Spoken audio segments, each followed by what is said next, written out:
Kuulate veebiraadiot. Lihtsalt ja keerutamata. Tere taas, kallid veebiraadio kuulajad. Tänane veebiraadio erisaade on pühendatud Arengumaagia 2026 suvisele kokkutulekule, mis toimub 3. kuni 5. juulini Vormsi saarel Keresläti külas. Tänases saates osalevad maakravitseja vaimse õpetuse Arengumaagia looja Hannes Vanaküla, elukeskkonna ja rahvastiku arengu selts Einar Eiland, Kungla rahva liikumise eestvedaja Margo Maripuu, pärimustarkuste instituudi asutaja ja konservatiivne metoodiline anarhist Mark Valkma. Saadet juhin mina, Maarja Maripuu, uudisteportaali eestieest.com toimetaja ja saatejuht. Tuletame kuulajatele meelde, et selles saates avaldame üksnes oma isiklikke mõtteid, hinnanguid ja seisukohti. Alustame saatega. Nädala jooksul olen kirja pannud mõned mõtted ja tähelepanekud, mille nüüd teieni toon ning mida arutame ühiselt koos tänaste saatekülalistega. Miks ja kuidas hävitatakse soorollide tähtsust tänapäeva maailmas? Aina enam näeme, kuidas traditsioonilisi soorolle püütakse hägustada erinevate riiklike programmide, ideoloogiliste suundumuste ja ühiskondlike kampaaniate kaudu. Selle tulemusena julgustatakse naisi võtma üha enam üle rolle, mida on ajalooliselt peetud meestele omaseks.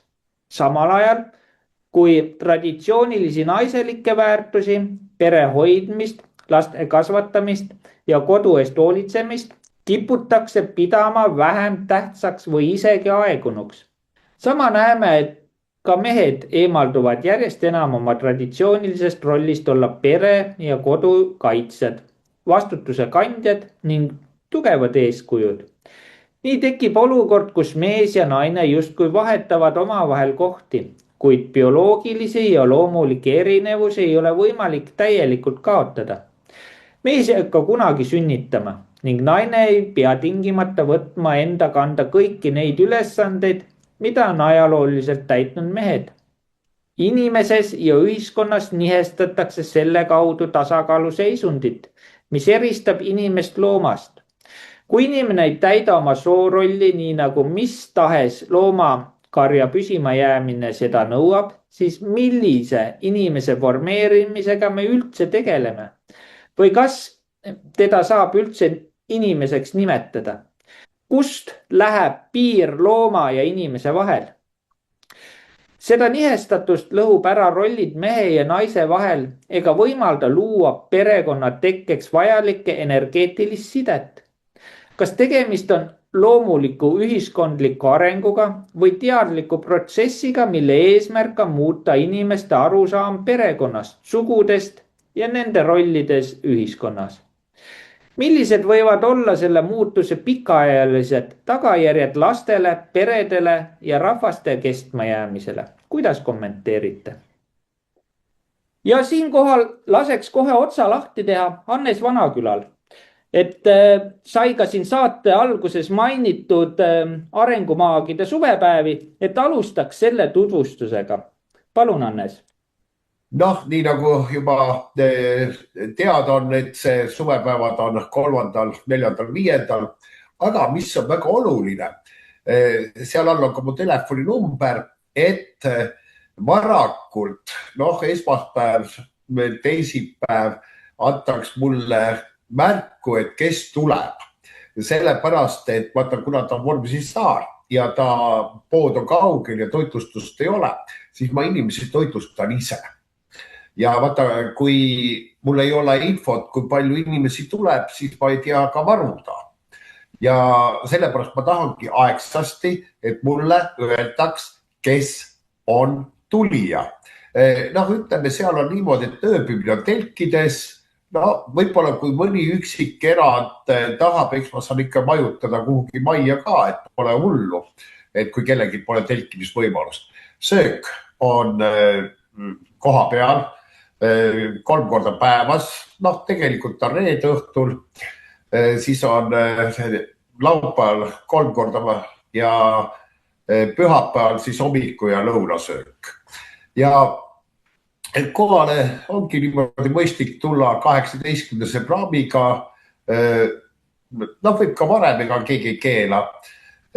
Ma võin ka vastu tulla sadamasse, et viin ise külla inimesed ja noh, koha peal siis on loengud, pesta saab saunas, on olemas pesemisvõimalused ja loomulikult ka üks väga oluline asi, et hind. Hind on selline tagasihoidlik, ei oma kasumit, puhtad kulud ja see on 90 eurot. See sisaldab neid sööke ehk 5 või 6 korda, ütleme niimoodi, pluss saunad, tasuta kohvi vahepeal.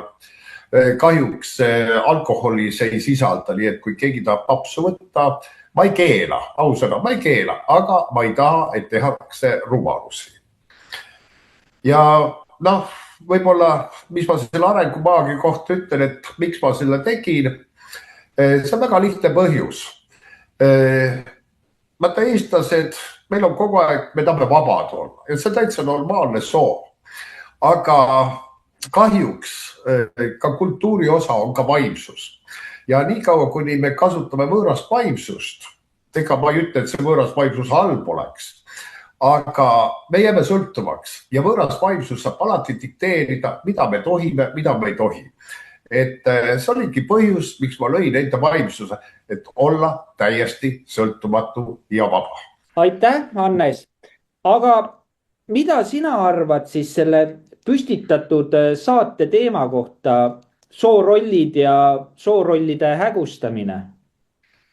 Noh, mina ütleme, käsite maailm ikkagi kui maagianõid ja ma defineerin kohe kõigepealt, miks on sugu vaja. Vaata, ega vana jumal ei ole meid asjata loonud meheks ja naiseks.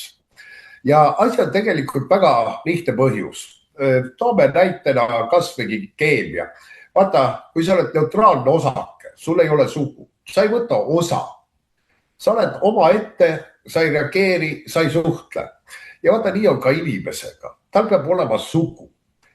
Ja kui tal on sugu, siis see võimaldab meil suhelda, kontakteeruda. Ja selleks ongi loodud mees ja naine. Aitäh, Hannes. Aga siinkohal, Margo, on sul mõtteid? Palun. Nii, tere. Mina Margo Maripuu.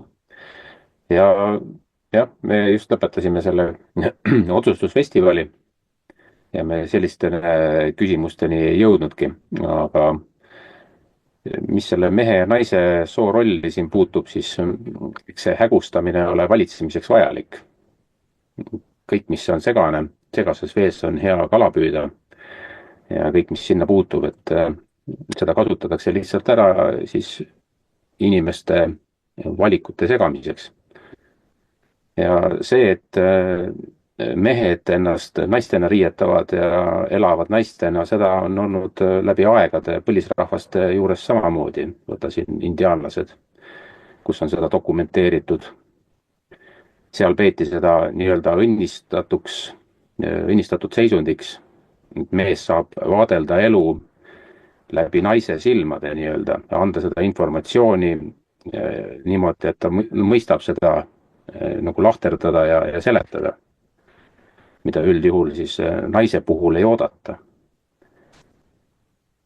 Et mina isiklikult enda arusaama kohaselt näen, mehel ja naisel on ainult üks erinevus, see on geomeetria ülesehitus. On siis maa tetraeder, mehel suunaga ettepoole, naisel tahapoole. Kõik ülejäänud geomeetriline ülesehitus, energeetiline tasakaal on kõigil on sama. Ja vahe siis selle tetraedri asetuses on see, et üks näeb elu läbi loogika ja teine läbi tunde. Ja see on see, mida siis on räägitud, et püüa siis naist mõista või naise loogikat ja naise loogikast aru saada. Ja tegelikult see ongi võimalik läbi selle, kui sa vaatad läbi tunde seda elu. Mina olen seda ise isiklikult kasutanud ja selle koha pealt on naise vaatlemisel kõigepealt tuleb see tunne, sellest tekib see pilt ja siis oskad seletada ja suurem osa naisi ei oska ka siis seda seletada. Aga kui sa kõrvalt seda jälgid, siis on võimalik nii-öelda naisest siis aru saada. Mis nende koostöösse puutub, siis mees ja naine ei ole vastandid, ei pea täiendama üksteist. See viitab pigem pooleli olevatele õppetundidele. Kui sa tahad edasi areneda selliselt, et see oleks püsiv ja jätkuv ja pikaaegne nii-öelda kooselu ja koos arenemine, siis mõlemad peavad saama tasakaalu ennast. Ja kaks tasakaalu koos loovad siis selle uue tuleviku nii-öelda, tekivad valikuvõimalused. Sest nii kaua, kui sõltutakse õppetundide täitmisest, nii kaua tegelikult valikuvõimalusi väga palju ei ole. Seda mõni nimetab siis karmaks nii-öelda. Teisipidi võib seda võtta iseenda mõistmine. Aitäh sulle, Margo. Siinkohal Einar, äkki sul on teaduslik väljund sellele? Palun. Tead, ei ole, aga ma tuletaks Hannes Vanakülale meelde, et tegelikult on ju selle konverentsi või kokkusaamise või suvepäevade, kuidas me seda nimetame, et teemaks see, et kuidas alateadvus toimib ja kuidas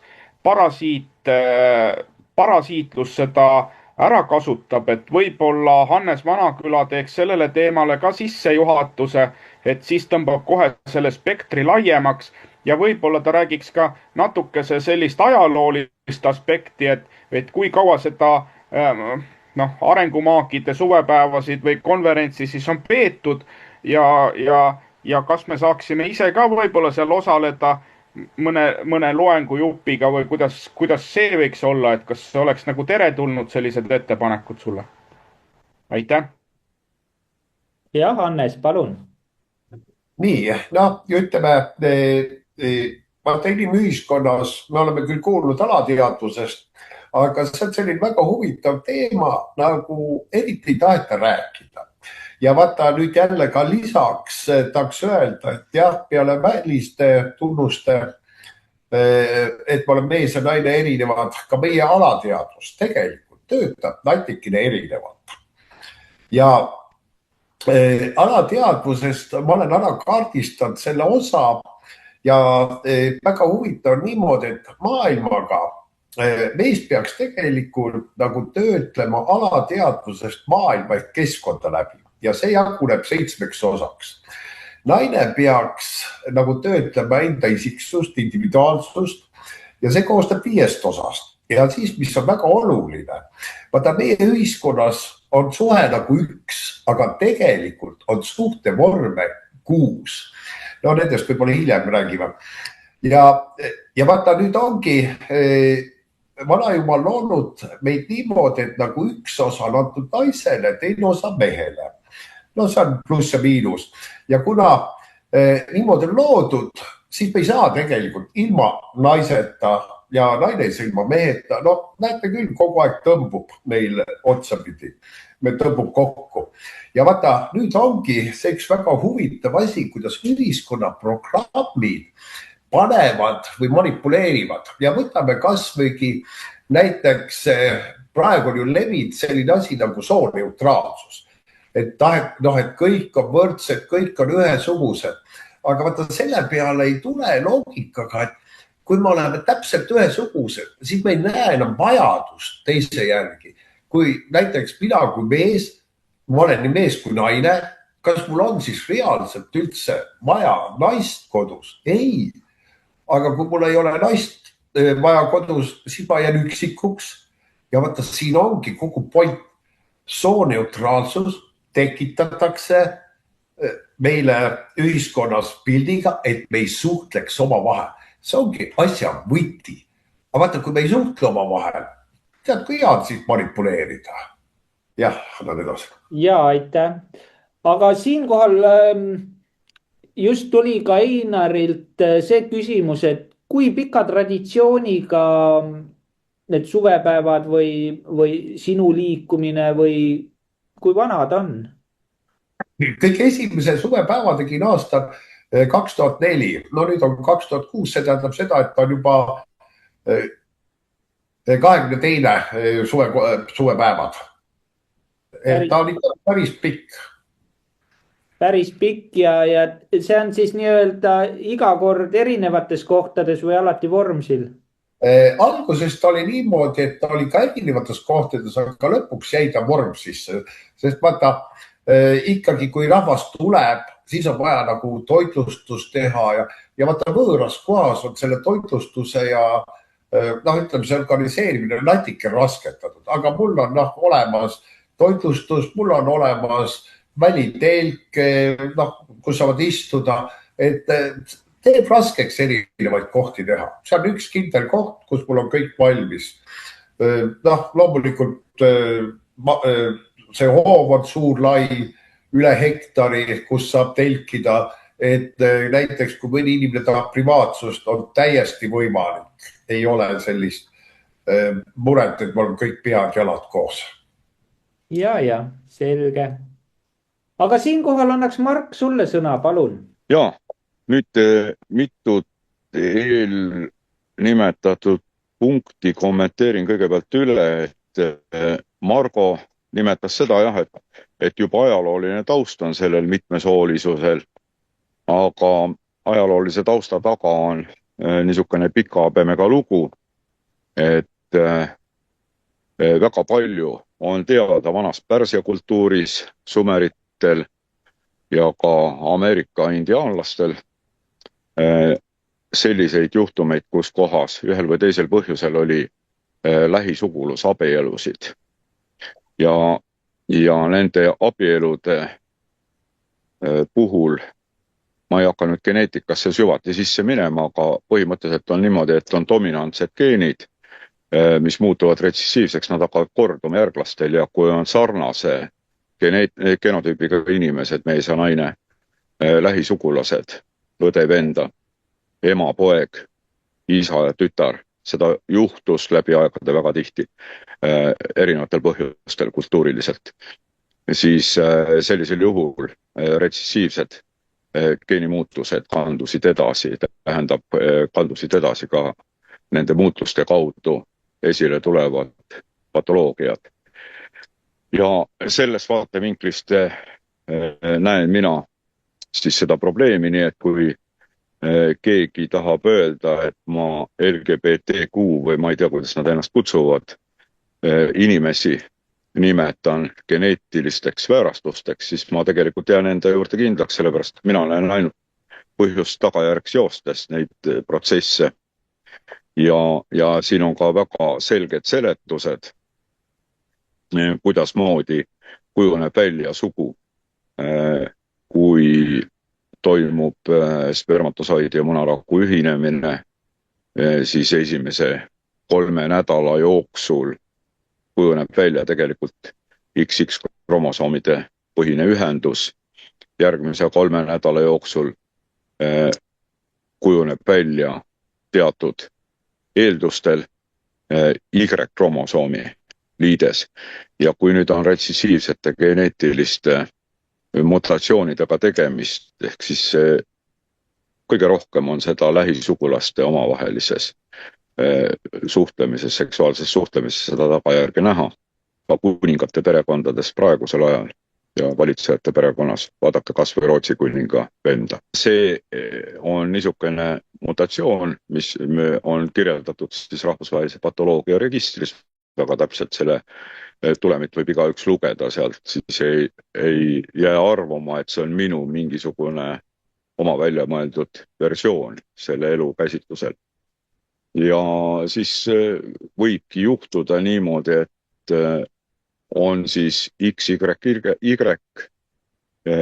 XXY kombinatsioonid, kus kohas vastavalt hakkavad domineerima meheks XY kombinatsioonis sündinud inimesele või sündiva inimese lootes hakkavad välja kujunema sisemised suguorganid sellised, kui on nad ette nähtud naisele, aga välised suguorganid meenutavad pigem meest ja vastupidi. Ja need on need kaks tüüpilist juhtu, mida on kirjeldatud ka sumerite ajalooliste ürikute, nende kiilkirja tahvlite peal. Seda on kirjeldanud ka Pärsia kultuur ja seda on kirjeldanud ka indiaanlaste pärimus, mis on kestnud ka tänapäevani. Sellest ka keskajal leidsid kinnitust juhtumid, kus kohas lähisugulaste kuningate perekondades sageli oli järgmine kuningaks saav inimene oli imbetsill. Ta tuli toime söömise joomisega, vajas väikest abi igapäevastes toimingutes, aga ei olnud päris tavapärane keskmine normaalne inimene. Nii hakkasid nad liigitama neid inimesi, neid juhtumeid mitmesse erinevatesse kategooriatesse. Aga see on nüüd asja üks pool. Seda võib igaüks juurde lugeda.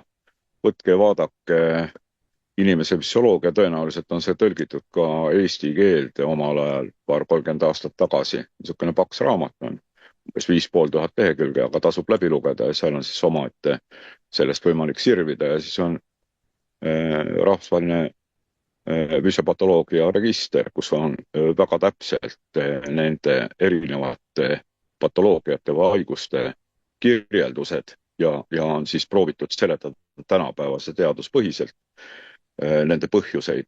Minu jaoks alati jääb see põhjus-tagajärg seos. Kui üks pool asjadest puudub, siis sellisel juhul ma ütlen, et ma ei arvesta sellega, siis on see kellegi arvamus või külajutt. Aga Eestis, meie 100-soolises Eestis nüüd räägitakse sellest, et on sotsiaalne sugu. Tegelikult on määratletud juba väga vanast ajast siis erinevaid inimeste sugusid. Esimesed kirjad sellest on siis meresõitja Vaasa,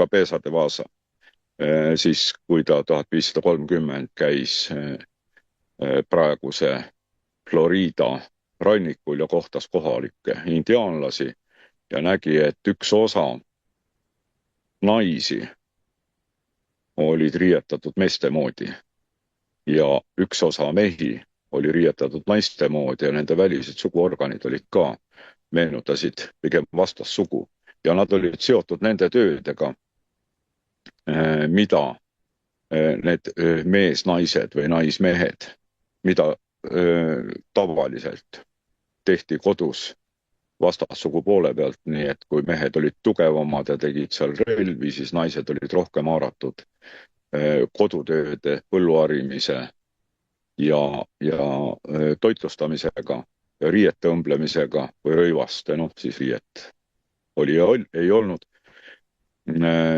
Ja need tööde jaotused olid ka nende väärastunud sugude. Väärastumine ei ole mingisugune paha sõna, mille pärast keegi peaks nüüd minema kiiresti mulle politseis avaldus tegema. See ongi väärastumine, geneetiline väärdes on tegemist. Aga ta võib muus mõttes toimida teiste inimestega võrdselt, olla kellegi perekonnaliige, oodatud laps, armastatud kaaslane ja see ei vähenda tema väärtust inimesena ühiskonnas, kus kohas väärtustatakse igat sündivat võimuliiget ja pereliiget. Ja siis meie Eesti-poolne teadusharidus ja ma ei tea, mis minister ta kõik kokku on, räägib siis sotsiaalsetest sugudest, mida on Eesti teadlaste konsensuslikul otsusel määratletud umbes 20. Ei ole ma saanud vastust, kuidas neid nimetatakse. Aga mina tean, et juba vanast ajast on bioloogiline sugu olnud kõikide aluseks, niimoodi nagu rääkisid minust eelkõnelejad praegu, nii on ta olnud teatud põhjustel ja täiesti loogilistel põhjustel soo määramise aluseks. Ja nii oli ka ta vanadel sumeritel, oli ka pärslastel ja oli indiaanlastel, kellest on jäänud maha kirjeid. Ja sotsiaalne sugu viitab küll ühiskondlikule ootusele, meil on kujunenud eri kultuurides välja, mida peetakse normaalseks, et teeb naine, seda siis tavaliselt kodus ei tee mehed ja vastupidi.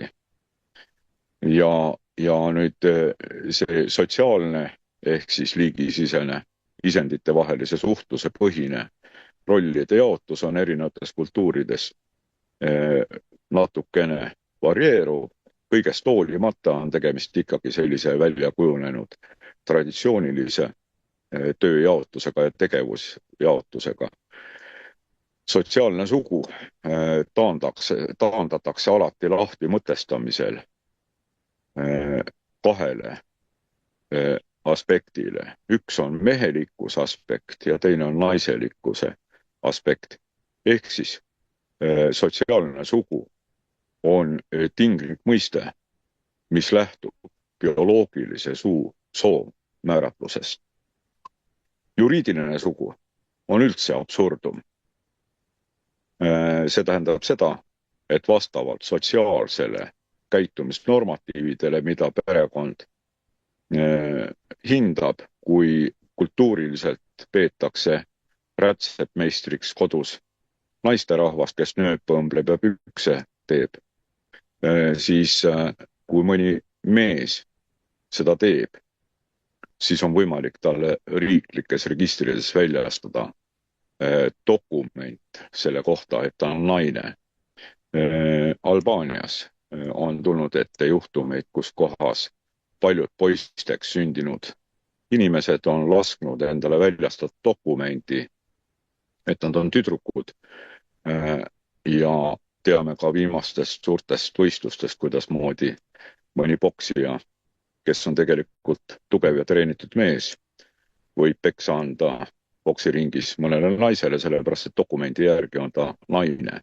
See on nüüd tegemist juriidilise soo määratlusega, ehk siis dokumenteeritud, ühes piirkonnas dokumenteeritud soo määratlusega. Aga mis on siis see juriidiline, mis me räägime ladina keeles, räägime eesti keeles, õiguslik soomääratlus on see.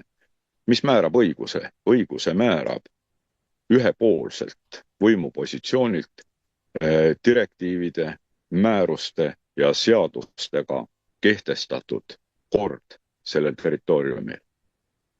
Ja kui seal on ühepoolsete kokkulepetega ehk siis käsukorras, kokkulepped on alati kahepoolsed, käsukorras on kehtestatud selline variant, et juriidilist sugu saab kehtestada sõltumata bioloogilisest soost.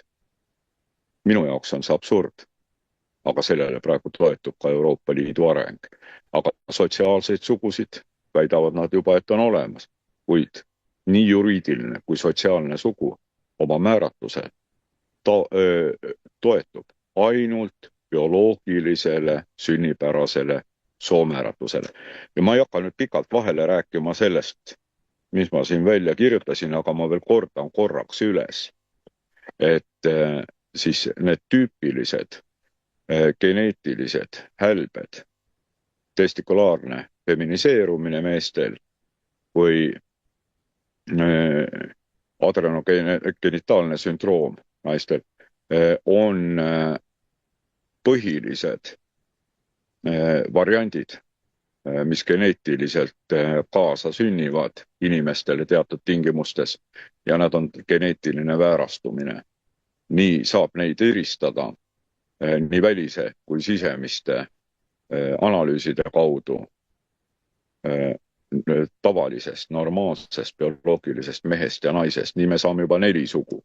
Aga kuna mõlemad versioonid esinevad veel võimendatud kujudel, siis me saame 2 sooliiki ehk väärastust juurde. Nii on 4 tüüpilist väärastust ehk patogeneetilist, patofüsioloogilist sugu ja 2 bioloogiliselt normaalset sugu. Õnneks enamus patofüsioloogilisi väärastusi ei ole ise paljunemisvõimelised, aga väga sageli ikkagi on. Nii on teada, et arvestatakse, et kuskil 0,2–1% neid väärastusi võib olla paljunemisvõimelised, täpselt samamoodi nagu on natukene erinevad on hobueesid ja muulad. Ühtedel on isaks eesel ja teistel on siis hobune. Nad umbes 100 000-st üks kord võivad siis teise liigi esindajaga saada järglasi. Et need on jällegi geneetilised mutatsioonid ja erivormid. Ja sellest lähtuvalt ma seda asja vaatangi nii, et ma vaatan, kui valitsus soosib sellise ühiskonna kujunemist ehk siis sotsiaalse soomääratluse kujunemist, siis ta soosib tegelikult haige ühiskonna tekitamist kunstlike meetoditega ja seda siis õiguslike korra regulatsioonide kaudu proovitakse suunata nii, et antakse geneetilistele väärastustele teatud eelised, nii et ka normaalsed inimesed, kes bioloogiliselt sünnivad täiesti keskpärase heade omadustega inimesena nii meheks kui naiseks, hakkavad ühel või teisel põhjusel valima endale vastassoo määratlust. Toon kohe näite, et ei arvaks, et see on minu mingisugune hundi unenägu. Taimaal. Minge käige reisige. Väga paljud inimesed kindlasti, kes kuulevad ja näevad meid praegu, siis on ka Taimaal käinud ja näevad tihti peale seda, kuidas vanaprouad Saksamaalt ostavad neid noori poisse, kes on riietatud naisteks. Miks pärast nad seda teevad? Sellepärast, et poistel ei ole võimalik ellujäämiseks seda minimaalset toiduraha seal nii kergesti teenida kui tüdrukutel. Ja nii nad proovivad siis tüdrukutena müüa ennast seksuaalprostituutidena. Ja see on ühiskondlik surve, mis on meeste ja naiste rollid selliselt jaganud, et tütarlastel on see võimalus, poistel ei ole, ja kui poisid ennast tüdrukuteks riietuvad ja usaldusväärselt käituvad saksa turistidega, siis paljud üksikuks jäänud saksa pensionärid naised enamasti on väga ahvatlust täis ja ostavad siis 20 € eest nädalaks endale sellise poisi, kes välja näeb nagu naine. Ja toovad endale Saksamaale nüüd koju ka, aga see on juba omaette teema, aga see on Euroopa Liidu ehk siis meie haldusriigi praegu selline pikaajaline poliitika olnud. Ja nüüd proovitakse seda siis etalon näidismudelina rakendada õigusliku korra regulatsioonide kaudu Eestis, kuna kui sa hakkad selliseid asju tegema Saksamaal, Prantsusmaal või kuskil rohkem rahvastatud piirkonnas, siis sellest tekib tohutu vastasseis. Aga väikese mudeli juures, kus kohas territoorium on ainult 43 000 ruutkilomeetrit ja inimeste arv on alla 1,5 miljoni. Siin on kerge läbi viia selliseid eksperimente kogu rahvastiku areaali, ühe kultuuri ja keelkonna põhise areaali on võimalik läbi viia selliseid eksperimente ja vaadata, mis siis juhtub, kuidas rahvas sellega kaasa läheb, kuidas ei lähe, millega ollakse nõus, millega ei olda nõus ja proovitakse siis neid regulatsioone vastavalt sellele sõnastada ümber, et inimesed ei oleks vastuolus regulatsioonidega, võtaksid neid vabatahtlikult vastu ja selleks on eufemismika. On üks pool, teine pool on see, et inimesed viiakse majanduslikult nii madal seisu, et nad on sunniviisiliselt, vabatahtlikult võimelised tegema selliseid tegusid, mida nad siis ei teeks, kui kõht oleks täis ja elu laabuks normaalsetes tingimustes. Selleks tehakse inimestele niisugune eelnev majanduslik toimetuleku kriis, mis vajab lahendusi. Kriis ei ole siis jälle mingisugune ikaldus, et neid termineid ei tohi segi ajada. Ikaldus on siis, kui on mingi puudus. Kriis on see olukord, mis vajab kiiret kardinaalset lahendamist ja tekitatakse kriis ja kriisi abinõud pakutakse välja valitsuse poolt, aga mitte selle kriisi leevendamiseks, vaid tähelepanu kõrvalejuhtimiseks. Sellega tegeletakse siis, seda me nimetame poliittehnoloogiaks.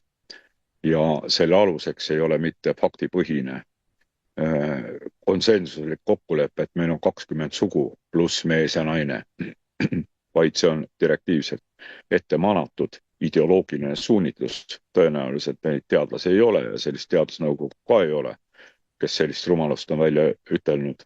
Aga seda tehakse eksperimendi korras, seal selgitatakse siis välja, milliseid muutusi tuleb sõnastustes teha erinevates piirkondades, eri kultuurides, selleks, et rakendada seda jõuliselt, ühtselt kogu riigis ehk siis Euroopa Liidus, mis koosneb endistest 28 rahvusriigist, aga täna rahvusriikidest me enam rääkida ei saa, räägime ikkagi ühest riigist, mis on Euroopa Liit.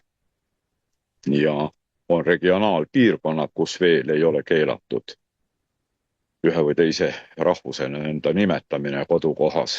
Hiljem on see ka keelatud. Kust ma seda võtan? Vaadake Suurbritanniat, vaadake Londonit ja vaadake kõmri kultuuri ja keelt, mis sellest sai läbi direktiivide keelati see ära. Tänaseks kõmri keele rääkijaid ei ole. 50 aastat tagasi, 55 aastat tagasi neid oli alla 2 miljoni. Öeldi, et see keel ja kultuur sureti kuni välja ja see suretati välja trahvidega. Siis kõmri keelt ei tohtinud enam varsti rääkida 70. alguses. Tänaval ei tohtinud avalikes kohtades kasutada ja ei tohtinud oma lastele õpetada emakeelena. Nii juhtub siis nende rahvusriikidega, et see eksperiment on läbi viidud, Brexit on möödas ja ehk siis me ei saa enam neid Euroopa Liidu etalonina sellisel kujul ette võtta, küll aga selle metoodilise mudeli, kuidas see kehtestati. Ja selle koha pealt ma siis olen rääkinud peaaegu kõik ära, mis minul rääkida on praegu ja soovin kõigile edu ja ütlen, et arengumaagia on midagi sellist, millega kõik inimesed peaksid liituma ühel või teisel moel just sellepärast, et seal räägitakse asjade tegelikud põhjus, tagajärg, seosed lahti looduslikul, täiesti naturaalsel kujul, aga mitte ei lähtuta mingisugustest direktiividest, ettekirjutustest või teadusuuringutest. Ka neid tuleb sinna juurde, aga kui mina juhtun kohale saama, mul kõik sõltub asjaoludest, siis küllap mina räägin siis nendest põhjalikumalt sealt eraldi lõkkäärsetes vestlustest. Aga see ei ole primaarne. Primaarne on see, et me usume looduse harmooniasse. Loodus on imeline ja me oleme üks väikene osa seal, kes annab oma noodid. Kui me omavahel harmooniliselt tuleme toime selle loodusega, siis see on imeline sümfoonia.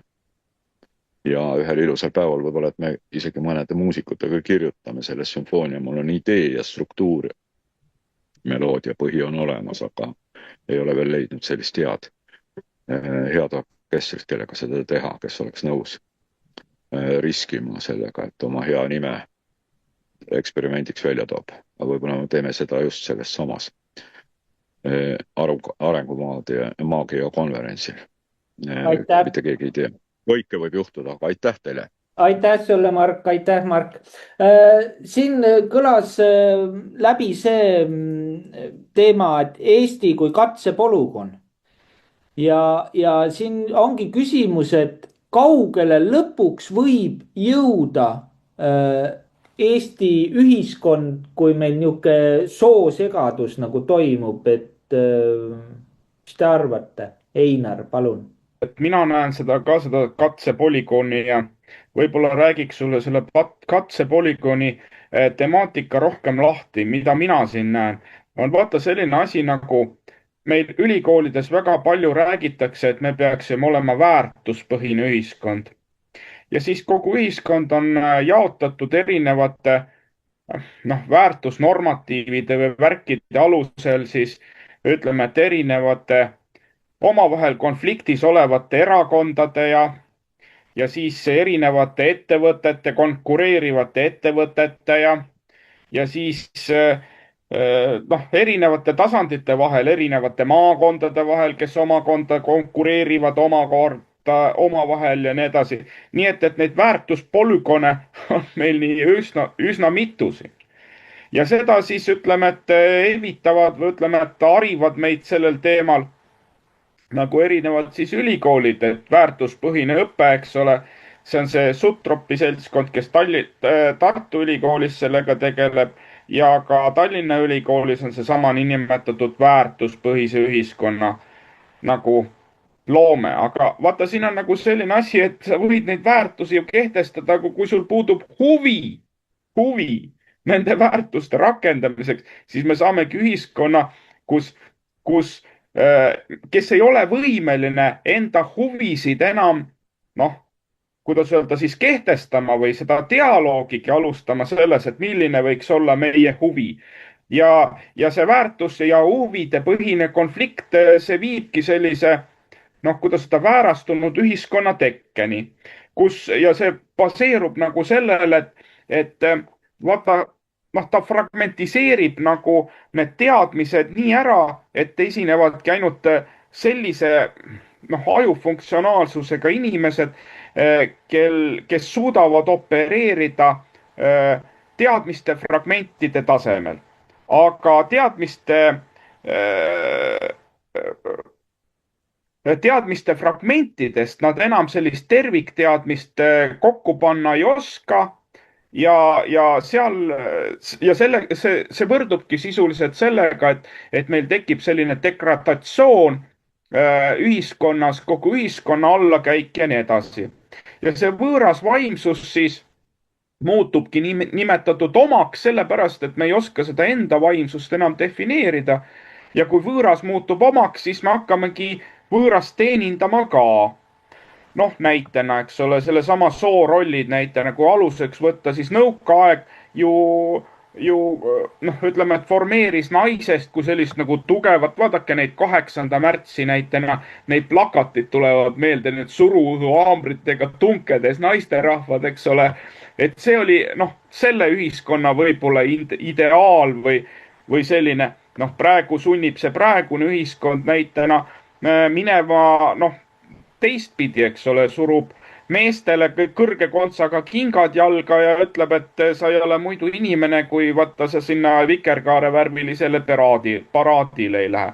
Nii et igal ühel on sellised omaette nagu väärastunud, noh, kuidas öelda, see loobki sellise väärastunud kultuurimudeli süsteemi ja me pärast oleme kõik selle vangis, aga mis kõige hullem, ta hakkab utiliseerima ka sellist nagu ühiskondlikku potentsiaali kogu selle konflikti situatsiooni pealt.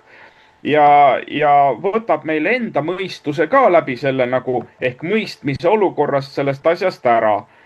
Ja pärast me ei oskagi enam defineerida, kuna me liigume kogu selles ühiskonna dialoogi vormis, eks ole, ka sinna teadmiste fragmentide tasemele, kust ei ole ta võimelised enam fragmentiseeritud teadmise enam looma ja selle pealt tervikteadmisi, siis me olemegi seal lõksus kinni.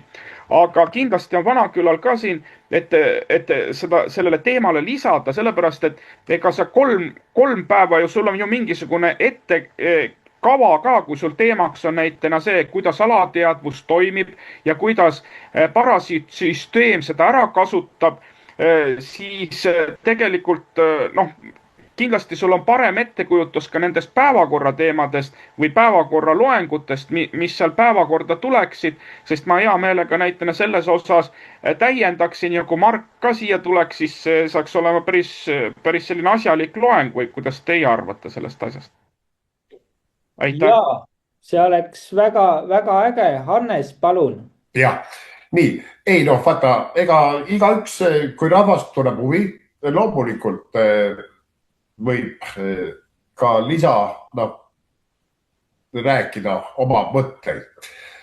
Aga mis ma tahtsin nagu nende paljude soorollide kohta nagu täpsustavalt öelda, et milleks üldse selline teema on tekkinud ühiskonnas.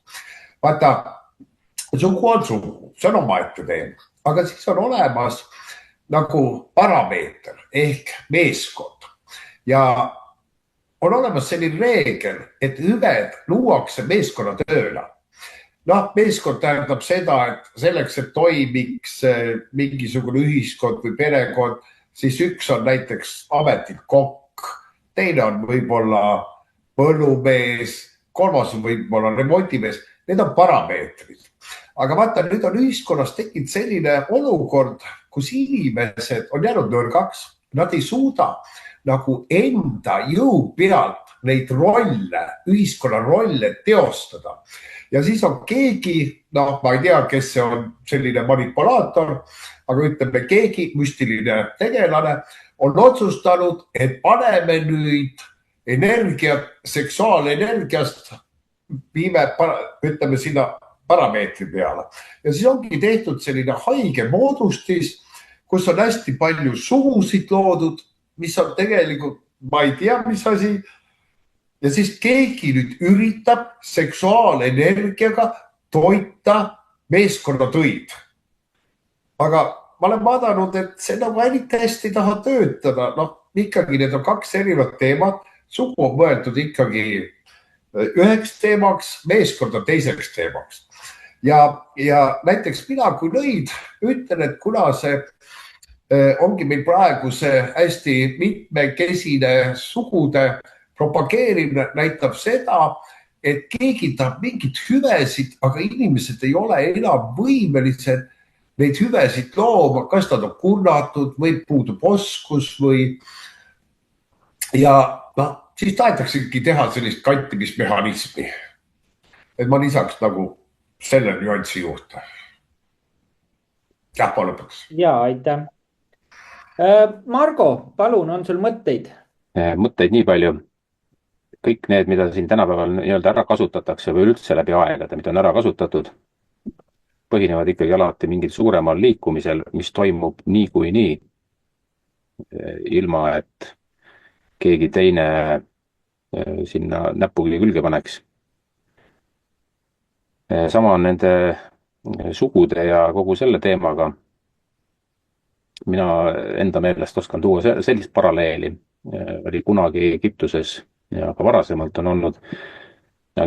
Egiptuses oli niisugune kool nagu Horuse parema silma kool, kus siis õpetati, kuidas ma ütlen, siis naispoole tehnoloogiaid iseendast arusaamiseks, kõikvõimalikke nägemisi ja kogemisi, mida ei panda kunagi kirja.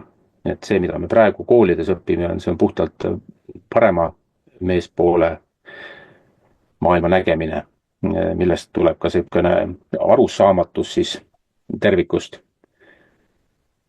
Ja seal oli üks osa sellest, minu meelest 64 erinevat viisi, kuidas vaadelda seda seksuaalsust siis selles elus nii-öelda.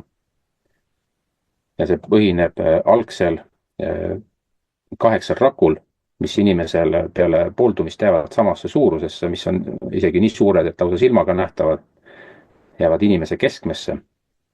Ja iga see rakk kannab siis mingisuguseid, kuidas ma ütlen, see on inimese kõige enam kasutatavaid soorolle siis.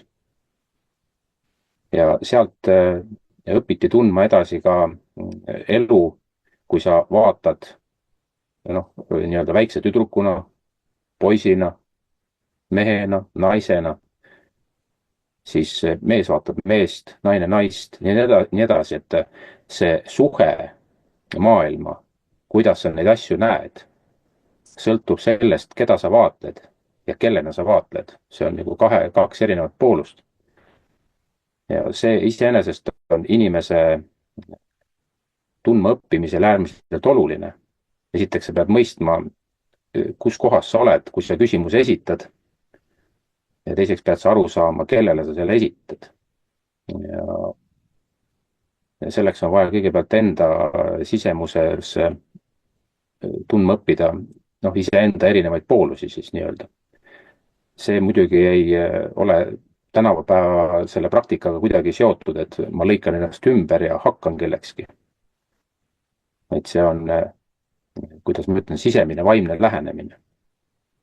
osata esitada küsimusi, osata panna ennast teise rolli.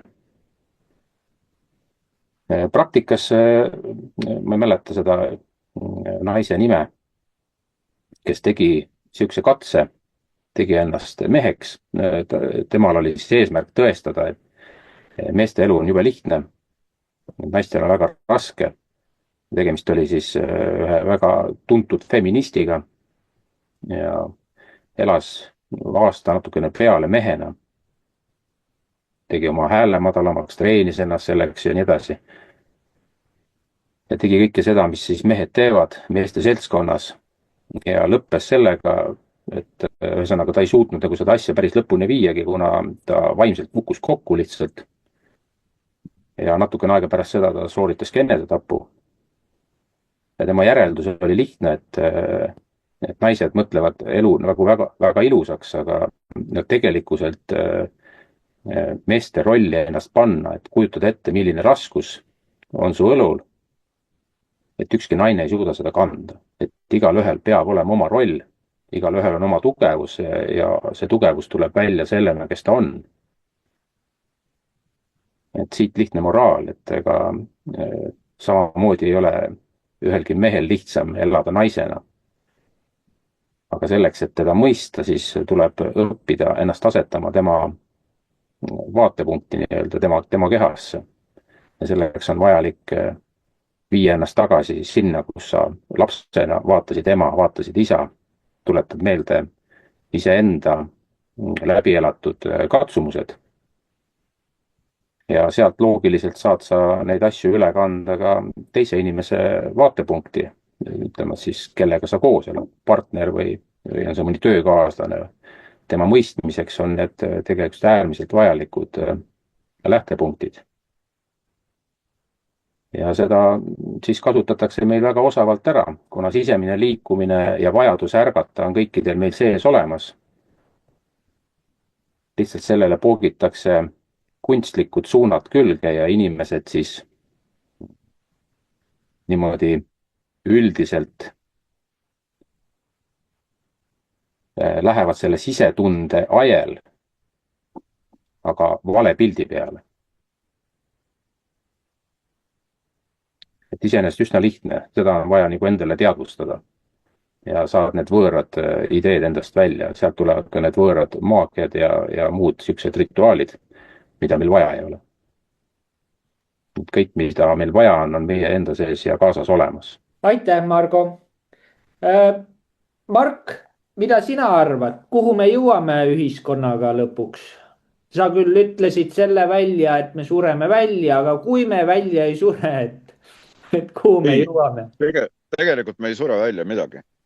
Me saame nüüd panna piiri peale tänu sellele, et on kõigepealt suurimad tänud Kungla rahvale üleüldse, et te olemas olete.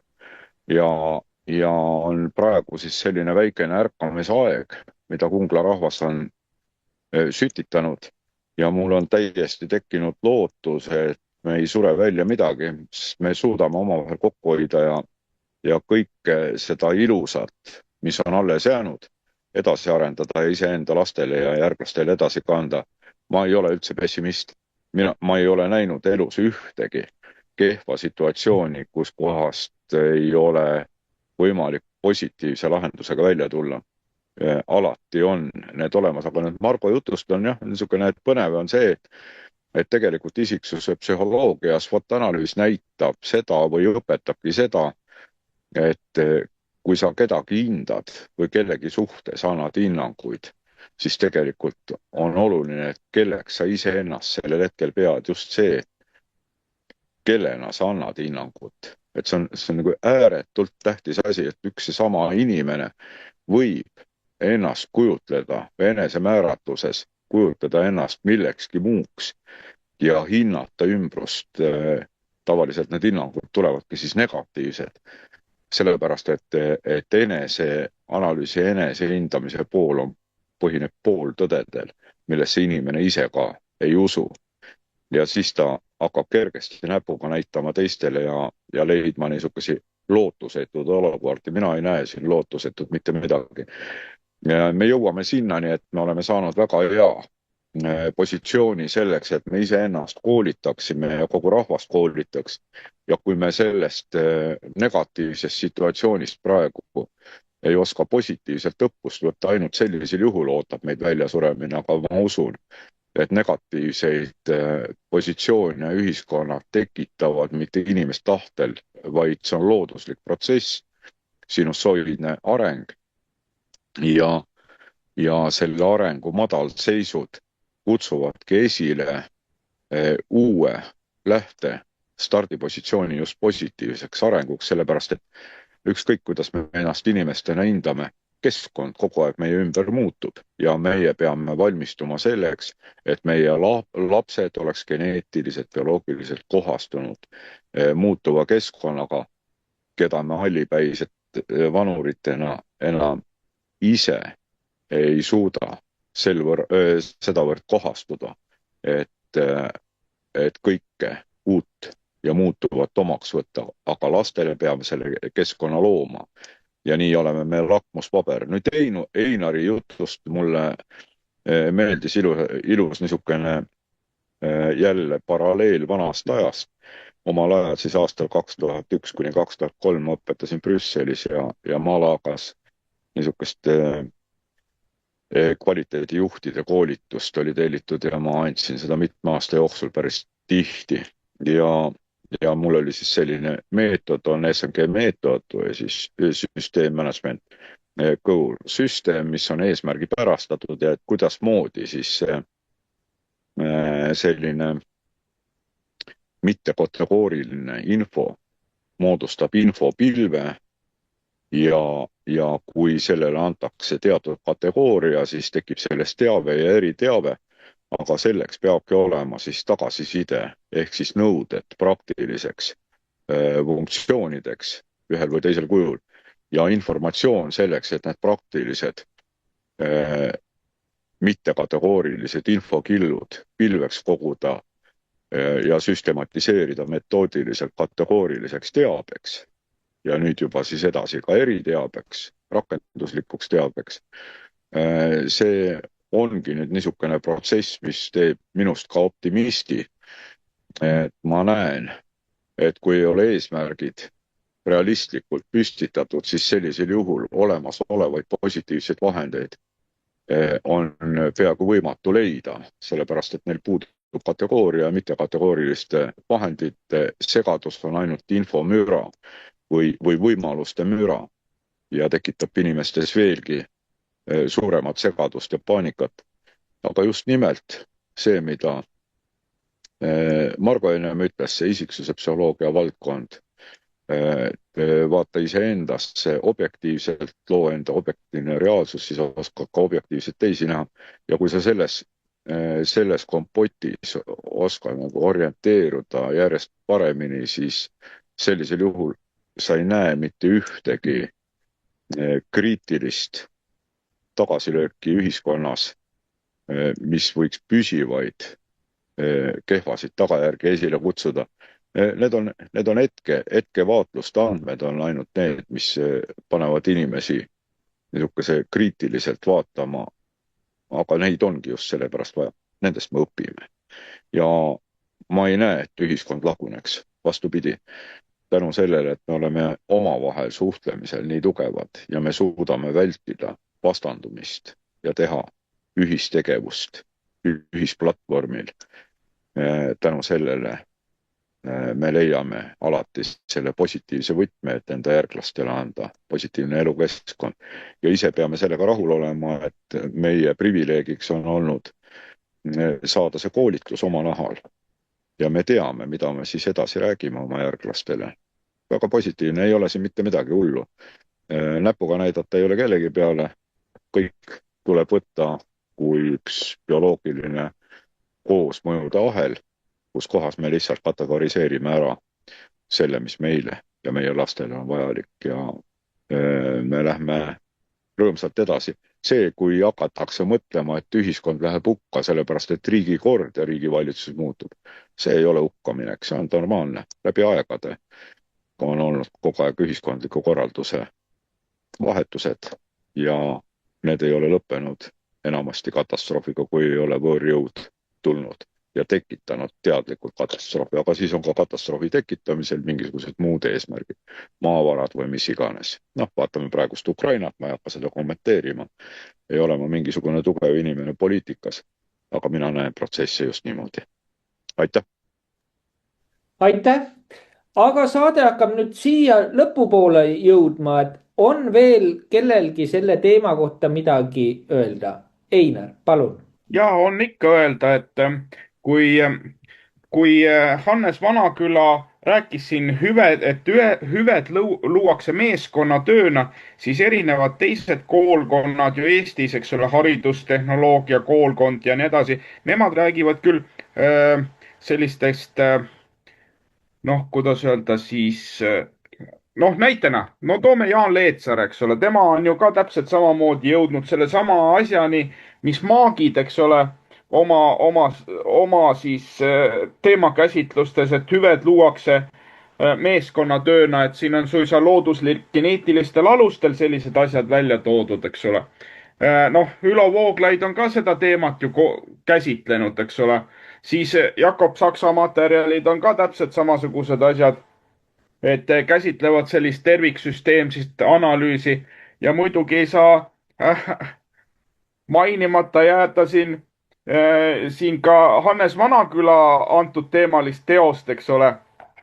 Et nende alusmaatriksitega ongi niiviisi, et nad on küllaltki sarnased. Ja mis siit veel välja tuli, on see, et Hannes Vanaküla tõigi välja selle, et ei suudeta enda energia pealt enam neid arenguid teostada. Kes siin olid need Vene Teaduste Akadeemiad, nemad käsitlevadki juba sellist nagu arenguprotsessi, kus nad sisuliselt tegelevadki kosmilise välja inimese juba formeerimisega. Ehk see, kui meil, vaata Nõukogude aeg, omal ajal ju tegeles Nõukogude inimese, noh, kasvatamisega, siis praegune süsteem, no ütleme, et osad ütlevad, et ta tegeleb nagu sellise inimese kasvatamisega nagu homo consumer ehk tarbiva inimese kasvatamisega. Aga meil tuleks jõuda nagu sinna, teised ütlevad jälle seda, et mitte selle tarbivaga isegi, aga lagastava ehk homo satanicus on see, et keda me siis kasvatame ja tema tarbib nii palju, kui jaksab ja see, mida ta ei jaksa ära tarbiba, siis lagastab ära, et vot sellist tüüpi inimesed, aga see on selles psüühikatüüpides ka nähtavasti kinni, et millisele psüühikatüübile omast ühiskonnamudelit me üldse nagu kasvatada tahame siis või millist kultuurimudelit me luua tagame. Ja vot seal Vanaküla konverentsil me saamegi neid asju ilusti rääkima hakata ja me tegime juba siin selle Kungla rahva suvapäevadel tegime juba algust selliste teemade aruteluga ja osad nendest loengutest läksid isegi ilusti linti ja meil oleks hea meel, kui me saaksime seda sama dialoogiringi nüüd laiendada. Samas, kui me ütleme, et mis veel, noh, ütleme, et võiks välja tuua, et kui meil see seksuaalenergiale baseeruvat arengut, et areng vajab ikka ju energiat, eks ole. Et kui me sellest seksuaalenergiast nagu lahti ütleme, et mis on alternatiivid siis, eks ole. Surmahirm ja sugutung on, või see nälg on ka veel, vot, eks ole. Et kui me nende sellest nagu seksuaalenergia tasandist, et kui me sellega ei oska tegeleda või loome energiasse seda suunata, siis me ju näeme praeguses ühiskonnas täpselt seda sama, et see baseerubki nagu sellel surmahirmu levitamisel ja sellel baseeruva siis, noh, sellest saab suisa ühiskonna mootor või selline nagu arenguperspektiivi mootor ehk see kütus, mida kogu aeg sinna mootorisse sisse valatakse. Ja kas me üldse tahame sellises ühiskonnas siis elada või millise elukvaliteedi see üldse inimestele tagab ja millised on selle tagajärjed, kui vaadata ju seda, et noh, palju meil siis peale seda haridussüsteemi näitena inimesi noh, veel mõtlemisvõimelised on või ütleme, et kes oleksid võimelised nagu sõjaväkke minema, siis eriti palju neid ju ei ole, et see piirdub kuskil 25%-ga, nii et sisuliselt sellest niinimetatud algetapi nagu läbimisest, milleks on kooliharidus, kui need inimesed sealt nüüd sellest niinimetatud haridussüsteemist välja tulevad, siis nad on sisuliselt invaliidid peale seda. Ja kui see seksuaalenergia ka veel sealt tagant ära võtta, et noh, kus siis läheb piir selle loomastunud inimese ja siis selle inimeseks olemise vahel, et ma tahaks ikkagi nagu mõistuspärases ühiskonnas elada või kuidas teile tundub, et just vot täpselt. selline kommentaar siin. Ja just väga hea, et sa seda mainisid. Mulle tuli kohe meelde Elvis Braueri öeldu minu saates, et kus ta tsiteeris ka George Orwelli 1984, et inimene ärkab üles, keerab raadio lahti ja siis ainult seda kuuleb, et milline sõda algas ja keda toetama peab rahaliselt, et see ongi nagu niimoodi nagu mootor või kütus, et hirm ja ainult muudkui tao ja tao ja tao. Et jah. Selge, on veel kellelgi midagi selle kohta öelda või Hannes? Hannes. Jah, ma võib-olla tahaks nagu lõpetuseks öelda, et vaata, areng on üks väga huvitav asi. Me oleme ära unustanud, et me elame siin nagu looduses või teatud keskkonnas ja siin on üks väga huvitav reegel. Kes ei arene, läheb supiks. Muideks see on Vigala Sassi lause. Ja vaata, kuna meil on lihtsalt tekkinud selline tarbiv ühiskond, siis selle käigus inimesed on nagu loobunud sisemiselt paremaks muutumisest ehk arengust. Ja noh, selge on see, et eks areng on hästi individuaalne ja selge on see, et need, kes ei arene, need surevad välja, need, kes arenevad, nendel läheb elu paremaks ja vaata, siin on meil igal ühel nagu oma valik. Kas me istume oma mugavuses, ootame, millal meile tehakse kõik ette taha ära või me hakkame pingutama, loome mingi tüvesid, unustame ära, et mingi kasu või asi me lihtsalt loome ja juba see, et me midagi teeme ilma ka kasu saamata, teeb meid tugevamaks, muudab meid paremaks. Ja ühel hetkel me avastame, et me oleme nagu jõudnud mitte tavakodanikust ka juhtkodanikuks. Muideks praegu on kõige suurem defitsiit on tegelikult reaalselt juhtidest. Sest jah, tõesti, ametisse pannakse palju inimesi juhi positsiooni, aga nad ei ole sisult juhid ja nad keeravadki asjad natuke nihu. Ja võt see ongi point, et selge on see, et loodus hakkab mingit energiat taga kinni keerama selleks, et inimesed hakkaksid oma jõudu kasutama. Ja ma ütlen lõpetuseks, meie saatus on meie enda teha. Just täpselt. Sellega ma oleks täitsa nõus, et vaata, et meid sunnitaksegi elama mingisuguses pseudoühiskonnas, eks ole, ja mida me ise ei oska ka defineerida, me elame nagu sundsituatsioonis, valikusituatsiooni me üldse ei jõuagi ja see lõppkokkuvõttes tapabki kogu selle ühiskondliku dialoogi ja arenguvõime tegelikult ära. Ja küsimus ongi selles, et kuidas sellest asjast nagu välja tulla, et me hakkaksime ise loojateks. Just. Mina näen ka seda, et see kogu see ühiskond on nagu meelega nagu surutakse niimoodi, et nad muutuks niisuguseks lammasmassiks, keda oleks siis hea pügada ja vajadusel šašlõkiks teha. Et siin Mark Valgmaa tegi väga ägeda video. Et jah, selge, paneme selle ägeda saate seekord siis purki. Eesti.com ootab sisuloojaid, kontakt@eesti.com. MTÜ Konservatiivne Eesti ootab toetuskõnesid telefonil 9999. Kõne hinnaks 10 eurot võitluseks e-valimiste vastu. Veebiraadio tegevus saab toetada rahalise panusega Konservatiivne Mõtiska OÜ kontole. EE927700771006835650 selgitusega annetus. Aitäh, kallid sõbrad, et meid kuulasite. Järgmine kord oleme taas teiega ja siis juba uute teemadega. Vanemad saated, uued treilerid on kuulatavad ja vaadatavad Spotify's ning YouTube'is eesti.com ja Estonia First kanalites.